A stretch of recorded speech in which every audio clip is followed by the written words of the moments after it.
बात आज से 30 साल पहले की है, जब सिनेमा घरों में फिल्म का लास्ट शो रात के 12 बजे खत्म होता था। उस दिन सर्द रात थी। जगदीश फिल्म देखकर लौट रहा था। घर के रास्ते में रेलवे का फाटक पड़ता था। उसने देखा रेड लाइट है और धीरे धीरे फाटक नीचे हो रहा है।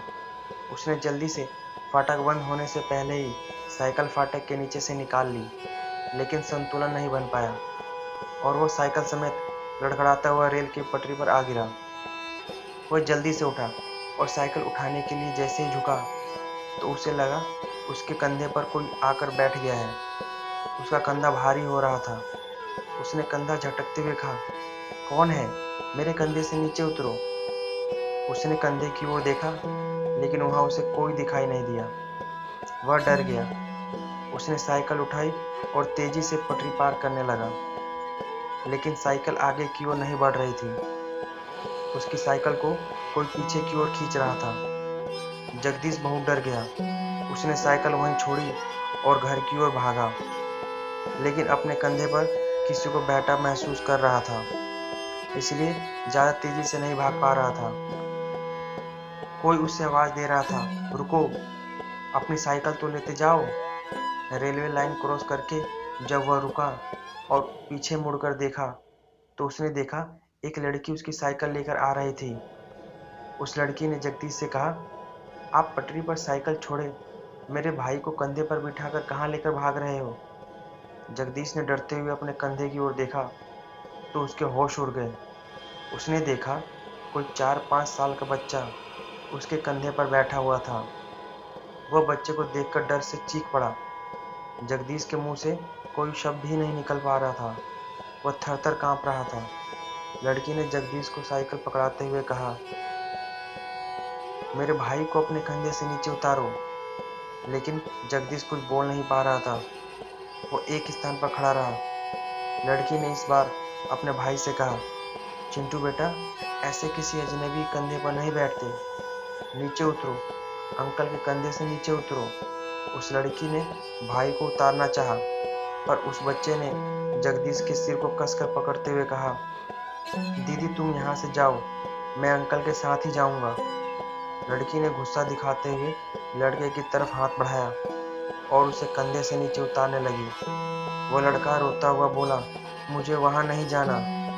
लड़की ने अपने भाई को जबरदस्ती जगदीश के कंधे से उतारा और जगदीश से बोली, जब फाटक बंद था तो आपको रेल लाइन क्रॉस नहीं करनी चाहिए थी। जगदीश ने डरते हुए कहा, मुझे मालूम था कि गाड़ी आने वाली है, लेकिन मैं समय से पहले ही लाइन क्रॉस कर लूंगा।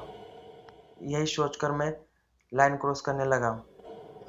वो लड़की जगदीश को गुस्सा करते हुए बोली, जो गलती तुमने की वही गलती मेरे माता पिता ने भी की थी। वह तो लाइन क्रॉस कर गए, पर पिताजी के कंधे पर बैठा भाई रेल की पटरी पर गिर गया। मैं उसे पटरी से उठा ही रही थी कि तेजी से आती ट्रेन हम दोनों भाई बहनों को कुचलते हुए निकल गई। फिर उदास होते हुए लड़की बोली, मेरे पिता यदि फाटक खुलने का इंतजार कर लेते तो आज हम दोनों भाई बहन जिंदा होते। जगदीश को तो पहले ही उस लड़की पर शक था। अब उसकी बात सुनकर विश्वास हो गया कि वह आत्मा से बात कर रहा है। अब तो डर के मारे वो बेहोश होकर गिर गया। जब होश आया तो घर पर था। उसके परिवार वालों ने कहा, एक भली लड़की अभी कुछ देर पहले बेहोशी की हालत में तुम्हें घर छोड़कर गई है। घर वाले उस लड़की को लेकर चर्चा करने लगे कि रात में लड़की बाहर क्या कर रही थी। उसे कैसे पता कि तुम यहाँ रहते हो? हमें तो वो लड़की कुछ रहस्यमय लग रही थी। जगदीश ने अपने आप को संभालते हुए सारी बात परिवार वालों को बताई। सभी परिवार वाले जगदीश की बात सुनकर दंग रह गए। अगले दिन पूजा पाठ कराकर गले में भगवान जी का लॉकेट डाला गया, लेकिन 30 साल से वह महसूस करता आ रहा है कि अक्सर उसके कंधे पर उस बच्चे की आत्मा बैठती है। वह जब परेशान हो जाता है तो उसके कंधे से कोई बच्चे को उतार ले जाता है। वह 30 साल पहले की खौफनाक रात को कभी भूल नहीं सकता। तो दोस्तों, कैसी लगी आपको ये कहानी? अगर आपको भी भूत प्रेत और चुड़ैलों की कहानियाँ पसंद है तो आप मेरे चैनल को सब्सक्राइब कर लीजिए, क्योंकि मैं आपके लिए बिल्कुल सच्ची कहानियाँ लेकर आता हूँ।